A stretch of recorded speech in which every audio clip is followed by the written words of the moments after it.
Don't get involved with us anymore. I don't want anything to do with a poor man reaching his 60s.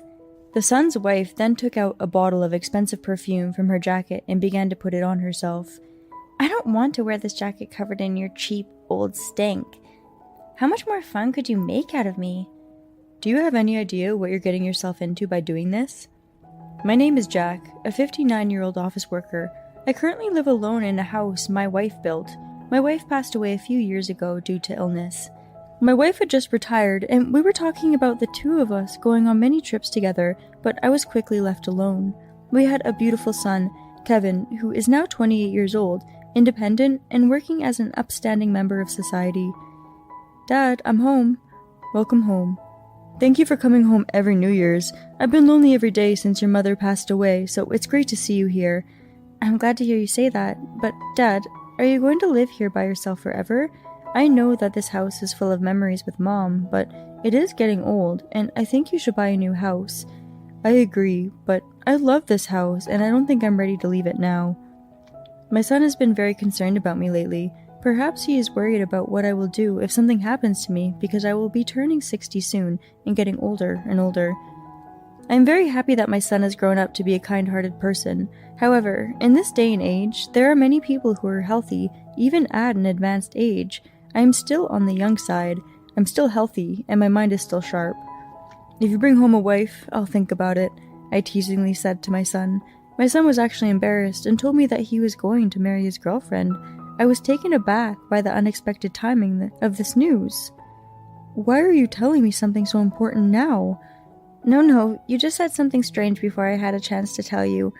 I see, I'm sorry, but congratulations. I'm so happy for you, son. Yeah, thank you. I couldn't be happier that my son was finally getting married. I said, let's celebrate, and went to a fancy sushi restaurant with my son. While eating delicious sushi, we talked about my son's marriage, my wife's and I's wedding, and other nostalgic stories. A month later, my son came to my house with his fiancée. Nice to meet you. My name is Jennifer. My son's fiancée, dressed in an eloquent gown, bowed politely and greeted me. Welcome to our home. Please come up, I said, and held a pair of slippers for her. At that moment, I thought she hesitated to put on the slippers for a moment. But then, thank you very much. She put them on and walked with me to the living room. I thought I was imagining things, so I sat her and my son down at the dining table and immediately prepared tea cakes for them. From then on, I heard many stories about my son and her. Jennifer is an elite businesswoman working for a major company, and she told me that she and my son met at a blind date. What attracted you to Kevin? Hey, what's the big deal, Dad? What? What's the problem? It's embarrassing. Smiling at my son's embarrassment, I looked at Jennifer. Then she said, Of course, he is a cool person, but he is also an independent member of a society. I see, so that's the part of what attracts you to him. My son blushed when his girlfriend praised him. I was relieved to see that they seemed to love each other and get along well. While I was thinking about this, Jennifer asked me a question. What university did you graduate from? I started working right after I graduated from junior high school. After junior high school? I started working at an inn. Oh, I see. By the way, what kind of work did your late wife do? My wife was an architect, and she built this house. Oh, is that right? I was concerned that Jennifer's attitude seemed to be changing. What, did I say something wrong? I asked her, and she replied, No, nothing. And we switched to a different subject. My son was standing next to her, so he didn't get a good look at her face, but I could see the cold expression on her face. I heard that she graduated from a famous and difficult university, so maybe she has a prejudice against middle school graduates like me. Well, my son also graduated from a good university, and besides, he works for a major company, so I don't think she would be disillusioned with my son. They seem to get along well, and if I don't get involved with her that much, she will be a great wife. I felt a little disappointed, but marriage is my son's business, and I decided to let it go quietly. Then my son and Jennifer got married without incident. The wedding was a very nice wedding, and they also went abroad for their honeymoon, stayed at a luxurious hotel, and seemed to have a good time.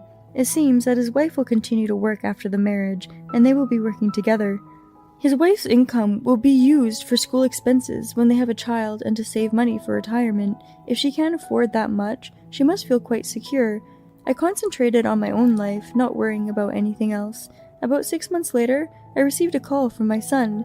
It was about my 60th birthday celebration. Jennifer made reservations at a nice restaurant, and the three of us are going to celebrate. I was surprised to learn that my son's wife had gone out of her way to do such a thing. Perhaps I was mistaken about the change in her facial expression at that time, and she was simply thinking about something else. I was thinking that I would be celebrating my 60th birthday alone, so I was grateful enough to have my son and his wife spend time with me, and so I waited at home on the day of my birthday. My son and his wife drove up to pick me up, and I got into the car. Jennifer looked at my clothes with a surprised look on her face.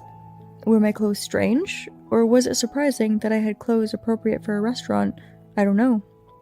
"Happy birthday," my son said happily, so I didn't have to think too much about it. Soon after, we arrived at the restaurant. We were shown to our seats in a private room. After listening to the two of them talk about their recent activities, the food was brought out and we enjoyed our meal. But halfway through the meal, Jennifer said, "Wow, you have surprisingly good manners." I could hear her whispering to herself in a mocking tone. This is a private room, and she was obviously talking about me. I decided not to pay attention for now and concentrated on my meal. Later, a dessert plate with a message to celebrate my 60th birthday, which my son had ordered from the restaurant in advance, was brought out. My son then presented me with a red-collared branded bag as a gift to celebrate my 60th birthday. I was so happy that I was a little teary-eyed. "Thank you." "Yes, thanks to you, Dad. I have grown up to be this big. Thank you very much for everything you've done for me, and I wish you all the best in the future." His warm words and smile made me cry again. It was a wonderful time for me. I also thanked Jennifer for reserving this restaurant for us. After dinner, Jennifer drove me home the same way she drove me to the restaurant. I decided to ask them to come up to my house to thank them for their hospitality. I got a nice cup of coffee. "Would you like a cup?" I said, and my son happily said, "I'd love a cup of coffee," and invited Jennifer to come with him. Jennifer agreed, but her face was a little pale. I put the coffee I made down in front of them. My son said, "Dad, you are really good at making coffee, aren't you?" He drank the coffee with a delicious smile on his face. Jennifer, on the other hand, was taking her coffee slowly, a little at a time. "Kevin, we should be going soon." "Oh, it's already this late. See you later, Dad." "Okay, thanks for everything today." I saw them off and closed the door. Not a minute later, the doorbell rang. I opened the front door to find Jennifer standing there alone. Hey, what's up? Did you forget something?" I asked her, and she said she had forgotten to tell me something. "What on earth is wrong?" Jennifer suddenly turned serious and said in a cold tone, "Don't get involved with us anymore. We are a nuisance to you. It's not nice to have a bottom feeder like you around superior beings like us." Wait, what are you talking about? "I guess lower classes don't understand. Everyone in my family graduated from excellent universities, and all of them are doctors, lawyers, or work for big companies. Kevin also graduated from a reasonably good university and works for a reputable company, but it is too embarrassing that his father is a middle school graduate and his mother is an office worker. You are a burden to us. I originally wanted to cut you off as soon as we got married, but Kevin has been wanting to have your stupid 60th birthday celebration for a while now. I decided to do it after that. You studied table manners very hard for your first time at a fancy restaurant, and I guess your efforts paid off. It's really pathetic that the table manners you worked so hard to learn will only be used once in your life. I rambled on for a long time, but all I'm trying to say is don't try to play family with us anymore. I'll make things right with Kevin. Don't try to contact Kevin. You'll only get him in trouble. So this time, I'll say goodbye. I don't want anything to do with a poor man reaching his 60s. My son's wife took a bottle of expensive perfume out of her jacket and began to put it on herself. "I don't want to wear this jacket covered in your cheap old stink. I'll never come here again, and I can't wait to get rid of this smell." How much more of a fool could she make me out to be? Do you have any idea what you're getting yourself into by doing this? Jennifer snickered and shrugged her shoulders as I said this. Then she silently walked away. I could not have been more angry. How could she behave in such a terrible manner without a care in the world? Would my son really be happy in a marriage with such a person? The woman had told me not to contact him, but I didn't care and contacted my son. He immediately took the time to visit me at my house. "Dad, what's the matter? You called me out of the blue." "Kevin, how are you and Jennifer doing in your marriage?" What do you mean?" My son looked puzzled for a moment. I don't think this conversation was going well. I decided to be honest with my son about what Jennifer had told me on my 60th birthday. My son was shocked when he heard what I said. I knew she was that kind of person.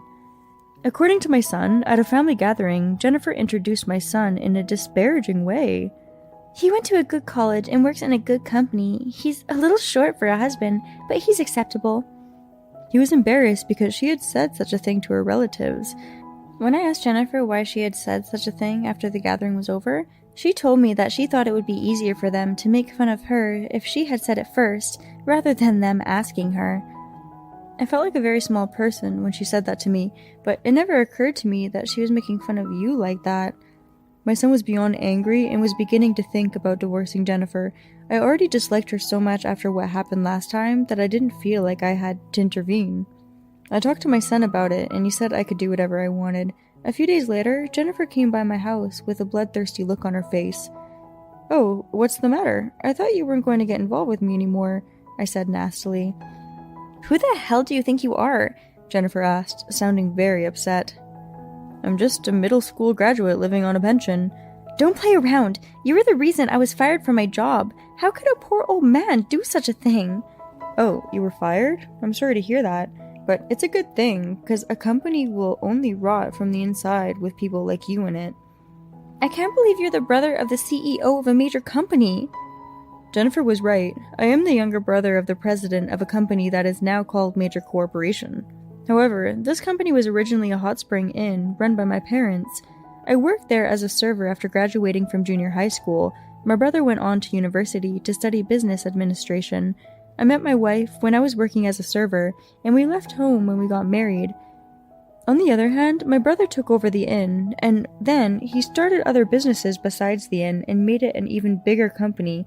His company was an important business partner for the company my son's wife worked for. I reported the incident to my brother. Then he said, "I don't want to continue doing business with a company that has people who insult my brother and my nephew." And that is how Jennifer was fired. If you had known I was the boss's brother, would you have changed your attitude? "Of course! You should be proud of your family history." I'm really dumbfounded.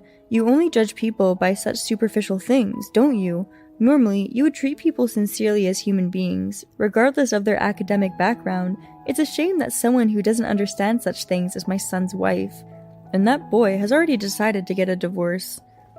Then my son, who had been listening in the next room, opened the door and came into the living room. "Kevin, I thought you ran away from home, and here you are." My son ignored Jennifer's words. "I can't stay married to you after you insulted your father and me," he said, and brought out divorce papers. Jennifer panicked and desperately tried to come up with some lame excuse. "Wait, I made a mistake when I found out that this house was so old and that your parents were middle school graduates, or clerks. But I don't judge people for that, so forgive me." Jennifer pleaded with my son with a flip attitude. My son seemed to be taken aback as well, and she spoke plainly while giving him a cold stare. "Let me correct you. My mom was not a clerk. She was the one who does the designing. She worked for a big construction company after college. She was a first-class architect, so I guess she made pretty good money." "A first-class architect?" "I was allowed to do everything I wanted to do and go to school without any inconvenience, so we didn't come from a poor family like you say. I don't really care about that. I love my father and mother regardless of their status, wealthy or poor. No matter how old this house is, I continue to live in it because it is the house with memories of my mother and father. It is impossible to continue married life with someone who does not understand that kind of family bond. Get the hell out of here, and we're getting divorced." Jennifer signed the divorce papers in fear of my son's spitefulness. Incidentally, after that, Jennifer, "You're a disgrace to the family. Getting fired from your job and becoming unemployed?" Jennifer's parents disowned her. My son happened to come across a convenience store where Jennifer was working, and he saw her being told off by a high school student. It didn't matter what your educational background was. I was relieved that my son grew up to be a child who understands such things. After the divorce, my son came back to our house and we started living together. After my son passed away, I was still somewhat lonely, so I'm glad that my son came back. I will probably have to leave home when my son gets married again, but until then, I will enjoy the time we spend together as father and son. No matter how well educated people are, there are always people who behave like morons. Still, I question your character if you can say such horrible things to your husband's parents. I think that your son was right to divorce such a woman. I am glad to see your son has grown up to be a fine adult. I hope you and your son will enjoy your life together for a long time. Thank you for watching. How did you like today's story? Please subscribe to our channel. See you in the next story.